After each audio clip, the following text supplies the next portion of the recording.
God, you got to be bored of me by now. I've already done a whole amazing live stream with the fabulous Thomas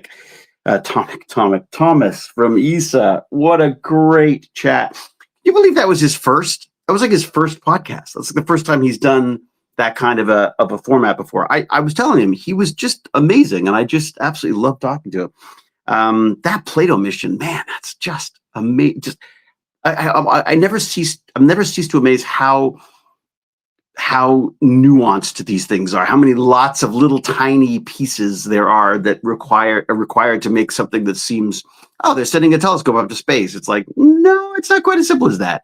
What do we got? Sky, thank you for your questions today, by the way. TARDIS and Bits and Timbits, hello to you. Moshoyat, baby. Hello, Alexander. This is a burn and learn. Oh my God, is it ever? I did not want to do this. I got to say, I was thinking about bailing today. I was actually thinking, you know what? Look, I've already streamed today. I don't need to go online. I could just, maybe take it easy, catch up on, some Stranger Things or something. Kombucha. Found a bottle of kombucha. I don't know whose it was, but I'm drinking it because it's really good, and I deserve it because I'm really thirsty.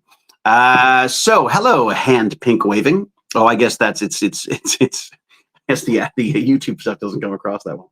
Hello, everybody. So another just over half hour. Today I did 6.6 kilometers of rowing on the erg, as the Concept 2 folks call it, the erg rowing machine. I still hate it. Still hate everything about it. Just really can't stand it. And I've even got a headache. I mean, it's like I did it too late today. I like to do it. I like to get the exercise done earlier in the day, but I just couldn't do it today because I had, the house was busy. There were people running around and I wanted to get sorted out and prepped and ready and homework done for my, I'm with Stargate Genius, which you should go check out. I'm going to record a little pre hello thing, and then I will pop it up on Spotify as soon as possible. And if you go to techbandits.org, you can sign up for the what do I call it? The email of awesomeness, and you'll get updates on that stuff as well. I'll keep you posted. Wow. Yes. So 6.6 kilometers. And what did I learn? I learned that I love the Twit network. My God, I love This Week in Tech. And this time it was Father Robert Ballister was there as well. I'm sort of in the middle of it still. Lots of stuff going on. I've sort of been catching up. It's been a couple of weeks and of This Week in Tech specifically that I hadn't got to. And it's just the one that really got me, which was sort of fascinated me, which I'm wondering if there's any good books or something on it, is the Solar Winds breach. So back in the first Trump presidency, you remember he was like, there was this massive hack that affected a lot of, it was like a security company or some kind of a cyber defense company that neglected to tell its clients, including, the Department of Defense and all sorts of stuff. I'm not sure it was Department of Defense, but certainly some way up there stuff, some government and businesses and huge clients neglected to tell them that they'd been breached. And of course, by breaching Solar Winds, they then breached these other companies that were using their technology. And it turns out they were basically in their systems for up to like 14 months, looking around, poking around, and getting themselves settled in. So just extraordinary. Oh, wait a second. Have I forgotten to do my change of that? I have. God, I do this every time. I'm going to turn that off just in case that's messing with the sound. How is the sound, by the way, folks? How are you? How's it sounded to you? Burn and learn, preparing for adding it all back on after Thanksgiving. See, we've done our Thanksgiving. Canada's already done their Thanksgiving. We're like, I'm keeping real quiet just in case Jane threatens to make another turkey. Not that, I mean, I love the turkeys, but it's just her and I right now. So it's kind of hard to, eat the entire, well, how do you guys say that? What am I talking about? I was getting a turkey in there. I've been working on Ancestry Tree and trying to piece together DNA matches. Wow. Is it the mitochondrial DNA? I didn't know this before, but apparently that's how they track people, is not track people, they track, generations of people, is not because our DNA is us, but mitochondrial DNA comes from our mother, and that can be traced back. Whereas us males, we got nothing to pass on except a couple of good jokes, a couple of good dad jokes. Canadian Thanksgiving is in October. Yes, we've already done it, right, Sky? Yeah, exactly. Papa's me. How are you? Sounds good, volume good and clear. Thank you very much, Marcos Narvez, for actually answering my question so succinctly. I'm very much appreciated. Jenny A is adopted. That is, I did not know that. David, sound is okay on YouTube. Fantastic. So the solar winds hack, I don't know an awful lot about it. I remember reading about it at the time, but I just kept thinking like this would be a fascinating book to figure out how all this came together. And if you remember, Trump's response to it was China. Remember that weird little thing? He was like, "Is it China?" The way he always said that, because at the time he didn't like China particularly. So he felt that China was responsible for it. It turns out it was in fact Russia. It was a Russian hacking group, and it basically crippled a number of companies. Terrible damage to companies. There's a question: can you say cripple anymore? If something is crippled, if something is damaged, is that that might be a term that I may want to archive. Now that I think about it. Anyway, so the huge amount of damage to companies, and I mean, basically, I would have thought that was like an act of war, wasn't it? I mean, if you attack a country's infrastructure like that, I'm sort of shocked that there wasn't more of a response to it. I feel like, my God, we let Putin get away with everything. It's kind of extraordinary. Okay, 58, starting to have health issues. So medical history started all this. Medical history, very good. You are how old? How old are you? You are 58. Yeah, so I'm basically there. I'm 58 next year, and I'm falling apart. So the reality is that I'm the creaks and aches and pains and all that stuff is definitely beginning to catch up on me for sure. And part of the reason for this exercise that I seem to start in my futile attempts at exercise, part of the reasons for them is to try to stay sort of fit and alive long enough to enjoy my retirement years with my fabulous, wonderful family. So, and our wretched pets. Okay. I hope you find your answers. Yeah. I mean, so do I. It's Jenny A. You're looking for that. Wow, that's pretty wild. I mean, I guess the tools and technologies that are out there, the databases that are out there to help put families back in touch must be pretty exhaustive at this point, aren't they? I'm very curious to know how you find that experience. Yeah, and good luck with it. Yeah, I hope it works out well for you. David, remember that we were in an egg inside our mother's ovum when she was born, and that our mother's egg was inside our grandmother's body when she was alive. Thank you, Nixie. Good point. Yes, exactly. So mitochondrial DNA. That's the. I always sort of like stopped at we each get a little bit of each other's DNA. So that's my son. It's he's half me basically. Reality is just I'm like a byproduct. It's like it's mainly that Jane. It's mainly that Loman. It's mainly Loman in there. Thank God she's fantastic. She's fantastic. So is he. Born in 67, I was 68. Yeah. Come on. Do you think Rodney, Samantha could figure out the wormhole tech to get Eli back? Yeah. Give us and maybe give us an episode arc. Like give us a few episodes because I'd like to hang around for a little longer than just one episode. But sure, why not? I mean, basically what would happen was Sam would do all the work and I'd stand behind her making inappropriate comments. That's basically how McKay, I think, would work on that stuff, or get something wrong and then go oops, and then there's basically a cyber war going on 24/7 in the world. Yeah, I agree. Sorstroman, yeah, I think that's what's so fascinating about it to me is that this like behind the scenes, it feels like there's just this frantic back and forth going on, and I don't think we're equipped. I truly don't.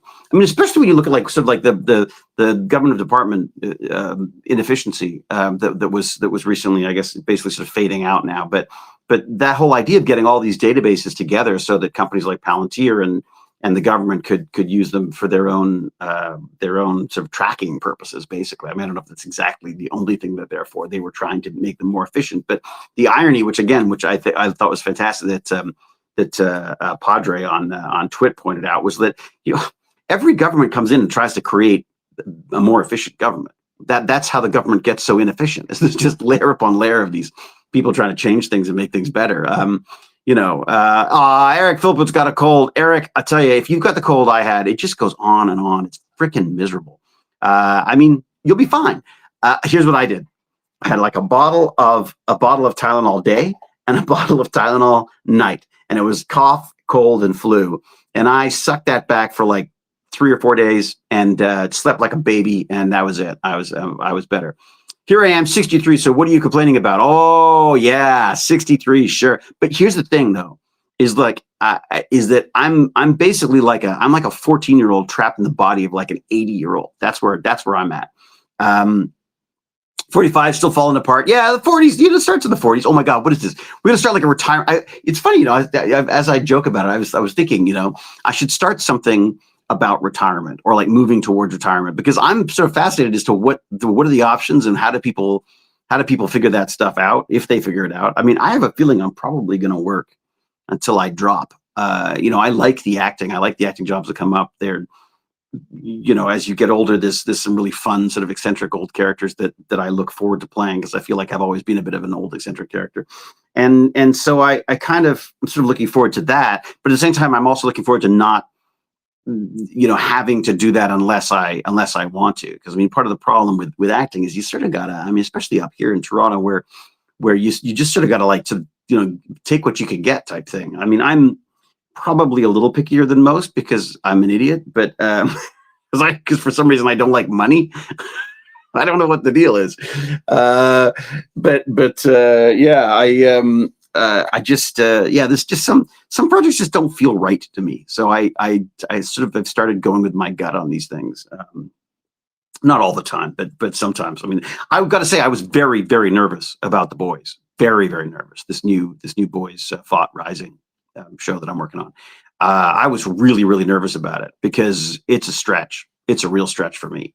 And it's also way cooler than I will ever be. Ever. Like, this series is so a million times cooler than I will ever be. Although I guess I got by in C, I suppose. C was also way cooler than I was as well. Crippling is a common adjective to like situations.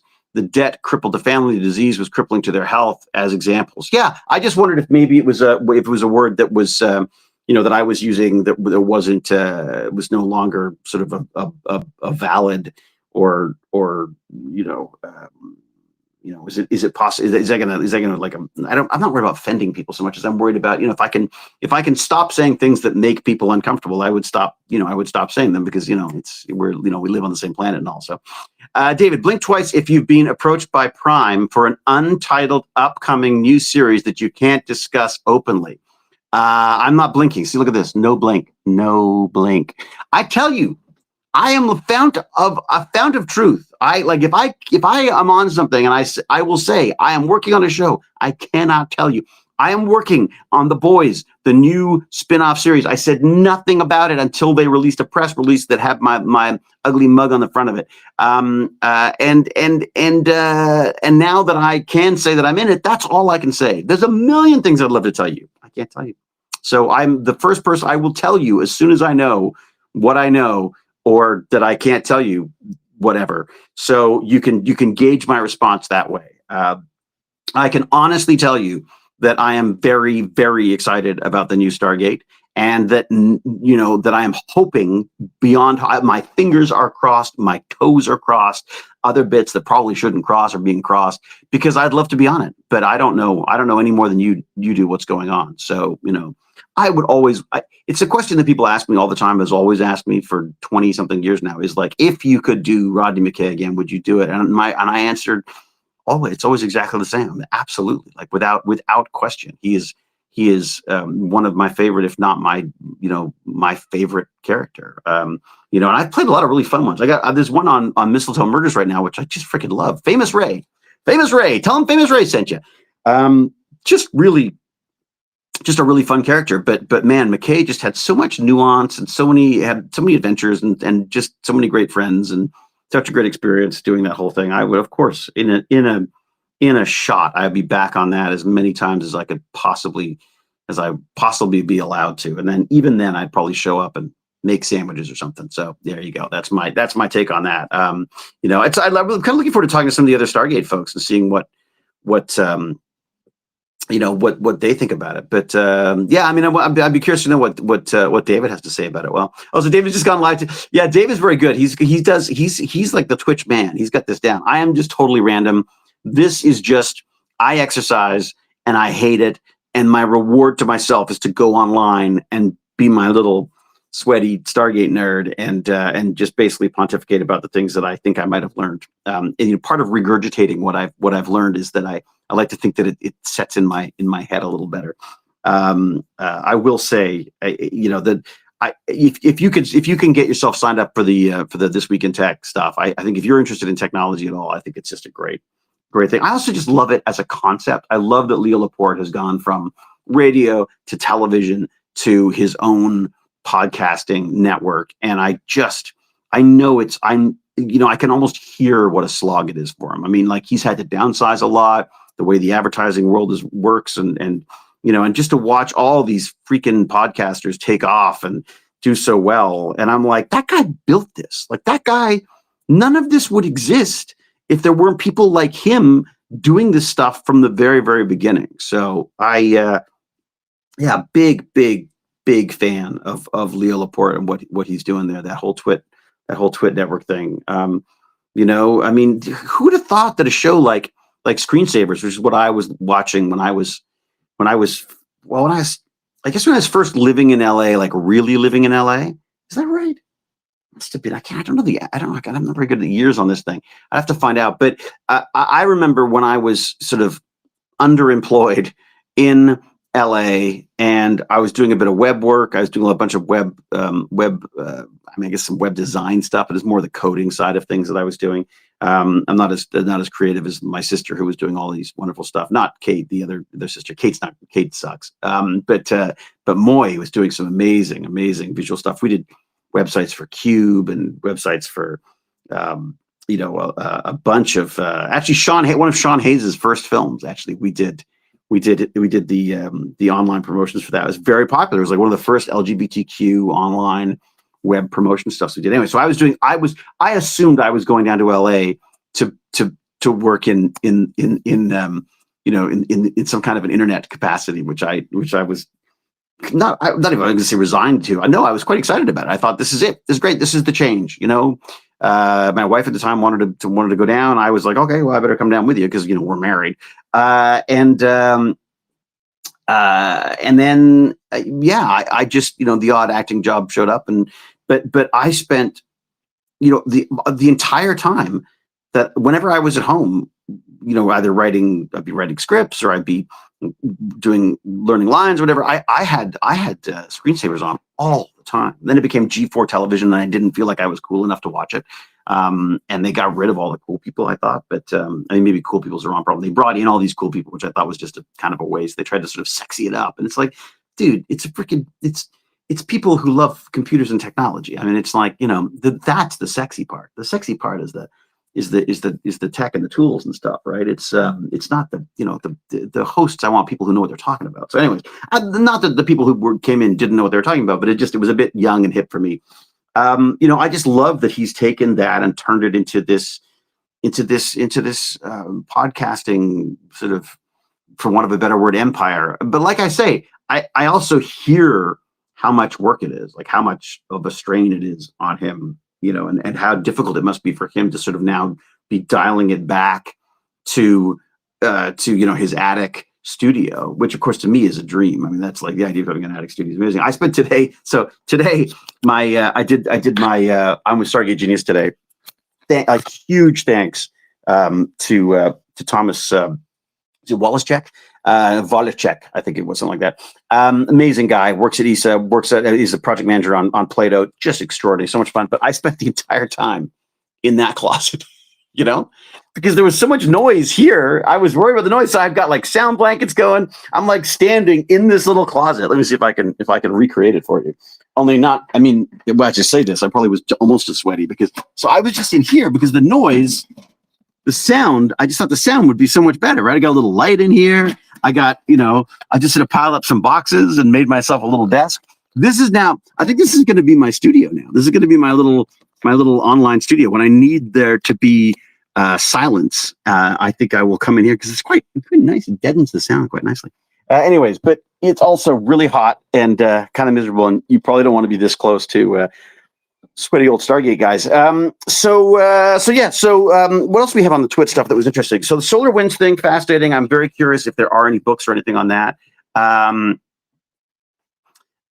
Sadly, if the new series does have the SG universe crew in it, they cannot have been in stasis all that long. Poor actors have aged.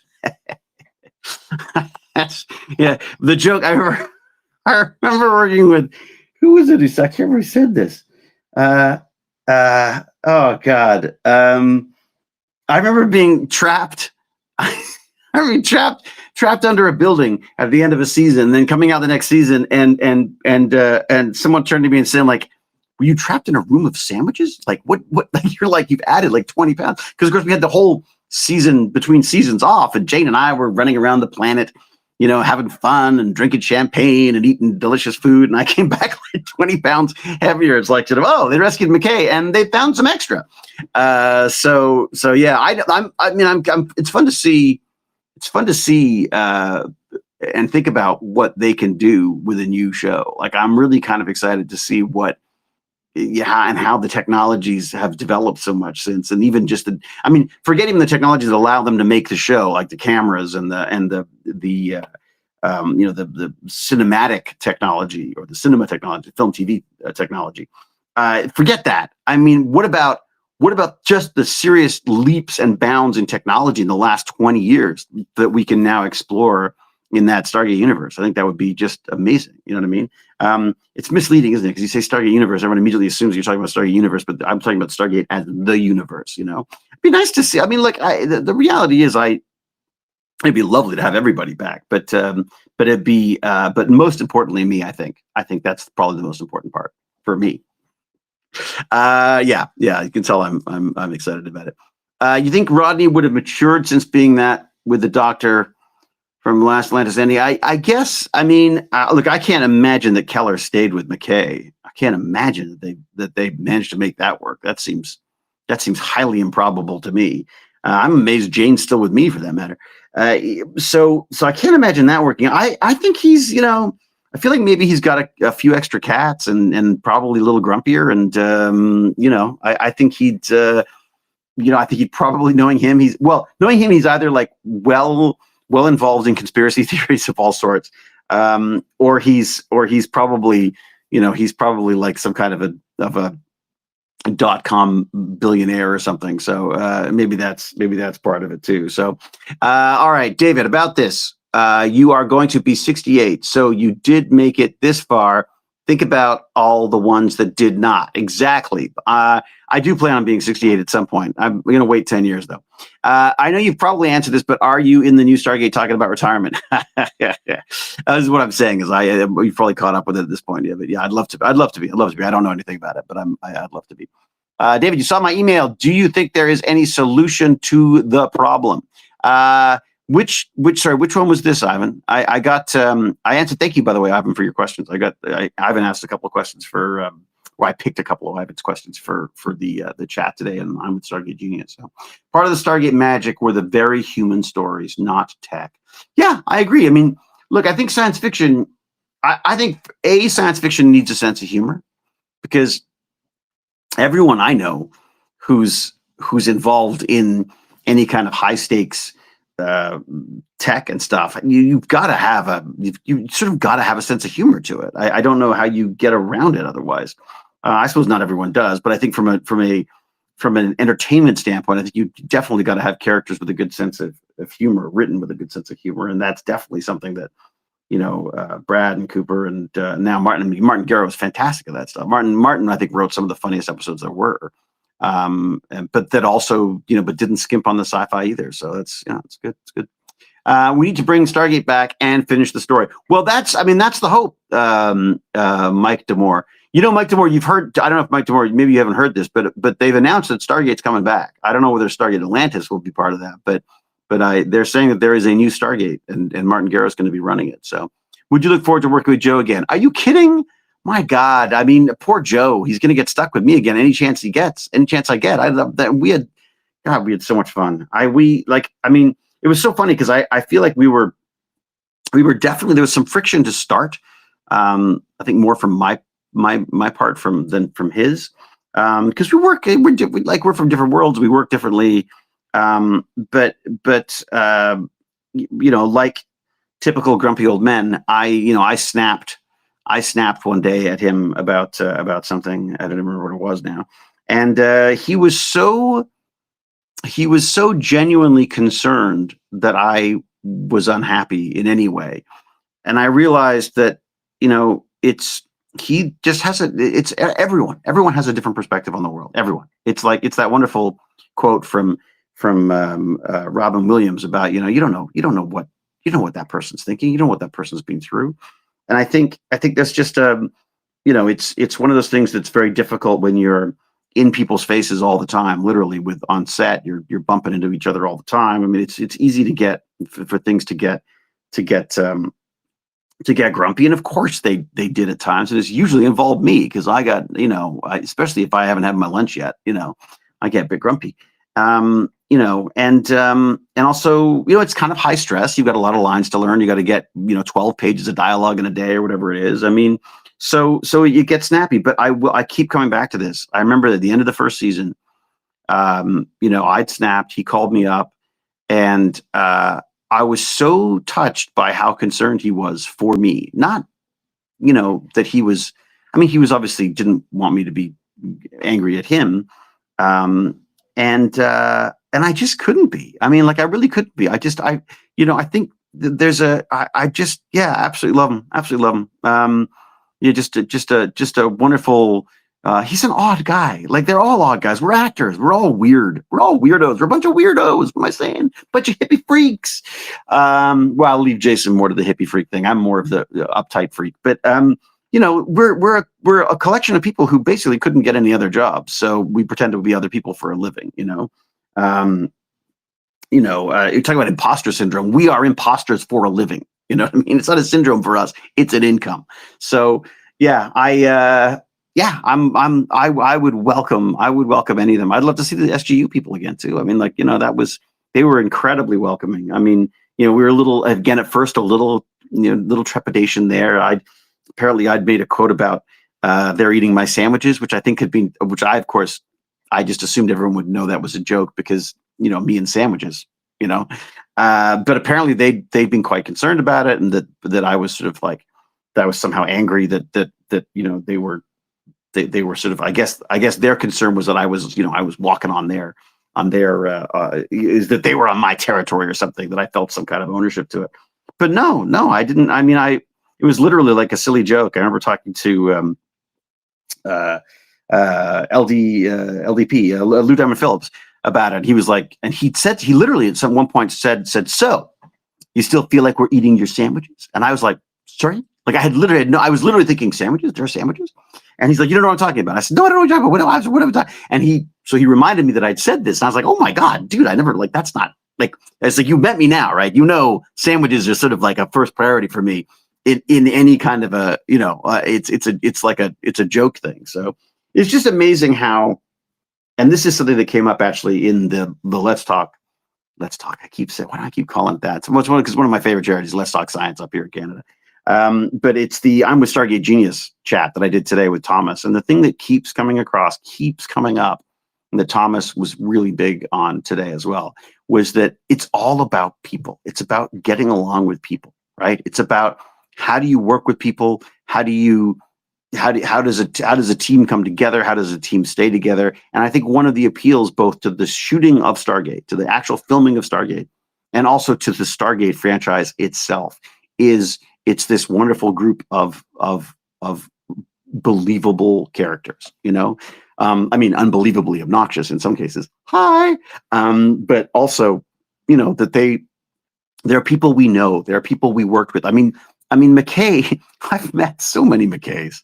There's so many McKays out there, and some of them are more pleasant than others, and some of them are less pleasant. But I just, it takes all kinds to make up a lab or an office or a film set. And I think that, I feel very lucky in that I feel like I truly consider my cast my friends. I don't, I look forward to conventions where I'm going to get to hang out and, have breakfast with Rachel and the kids, or bother Joe about tease Joe about something at dinner, or debate the world with David Nichols, or just laugh my ass off with McGillian and Jewel State. I mean, I welcome I welcome any extra time I get with them. They're amazing people, and I think they make me a better person as well. They're pretty good at that too. So persons are actually actors. A person's true sense is a mask. False face. Acting is lying for entertainment. Ironic. Yeah, I mean, this is what I say. I say, like, anybody can. Hey, Gimpy G, how are you? Ladies and gentlemen, Gimpy G, go check him out. He's my friend. He's doing cool stuff. Yeah, I've always said, like, I think everyone can act because everyone does act. It's just that there's technique and stuff that you can learn along the way. And I think definitely I have an advantage over some other people because I have done a lot of stuff in front of the camera. And I even sort of consider this kind of a bit like acting as well, because, this is how I want to present myself. So this is how I present myself. I don't know why I would want to present myself looking so sweaty, old, and miserable, but that's just that's the way I'm rolling with these things. So I think, yeah, we have, there's that Beatles song, right? It's like the face that what's the face in the jar by the door. You know what I mean? I was sort of haunted by that image that you're inside and you're a certain person, and then when you go outside, you put on this face. And for me, as my friends describe me as an extrovert hermit, I am by nature a hermit. I'm by nature like to be alone with my technology. But just add people, and I immediately sort of move into this. Maybe it's a protective thing, like a protective sort of, yeah. Hey, baby, just finishing up a Burn and Learn. Notice the finish. I'm just finishing up a Burn and Learn. Okay, enjoy. That's Jane trying to sound interested. I should probably wrap it up anyway. Because we've been going for half an hour or so. Something I read which seems interesting would be the Ashen. They surely would have a grudge against us. Yeah, I know what that is. Hey, Dom, if I got a dime for every lemon someone's shown me, Eleanor Rigby, yeah, great song, isn't it? But that was it for me. It was sort of haunted by this image of a woman who presented something completely different when she went outside than at home, because I always felt a bit like that myself. And I think that's probably what the appeal for acting is as well for me. I don't think I'm as that good an actor that I have to use aspects of my own personality, my own sort of foibles and stuff, and try to bring that more to the foreground when I'm playing a character. And McKay is very like me because he's based on a lot of my own characteristics, and I've played up bits that I'm not always able to play up in the real world. So yeah. I again, to answer the question, I'd love to be back on that. Anyways, I should raid David Blue. I can't do that from here, Mandy. I'd love to do that, but I'm on this Restream thing, which basically gives so control of all of my accounts comes through the Restream account, so I can see all of the chats from everything from Facebook to YouTube to Twitch. So, but I don't have any control over any of them from here other than just to see the chat. So, oh, now the dog's coming too. Okay, I better get out of here. I mean the Rodney McKay merch from the site. Am I questioning about that? Oh, Ivan, I don't know how we would do that. I don't know how to get merchandise to Russia, and in fact, I don't even think we're allowed. Are we allowed to? There's like, what's the deal on sanctions and stuff like that? Look, I'd love to get you something, and maybe there's someone somewhere who can walk me through the process of doing that without getting anyone in trouble. But I'd love to figure out how to get that stuff to you. I've had a couple of questions of different places that would like to get the t-shirts, and I'm sort of limited by what Spotify and I guess the company called Printify that I used for the t-shirts and stuff. Like this stuff, my big ZPM shirt, which is looking a little sweaty now because I've done my 30 minutes of exercise. All right, I better get out of here. Everyone, techbandits.org. Get over there. Get yourself signed up to the email of awesomeness, because one day I'm going to get pissed off. I'm going to cancel all my social media accounts because I'm sick of, wasting days losing hours to silly things that I shouldn't be watching. So get on that email of awesomeness, techbandits.org.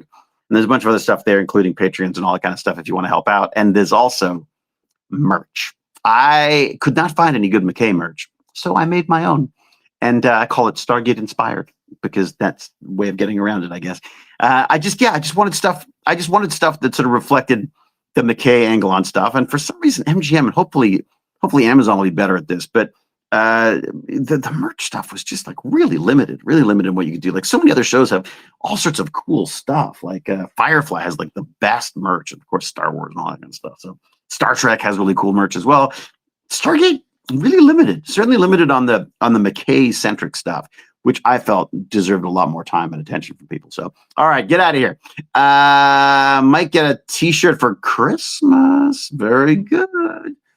This one says, well, this is the ZPM with the using power. And I'm looking to do I'm going to try to play around with some new ones too, because someone was telling me about another one.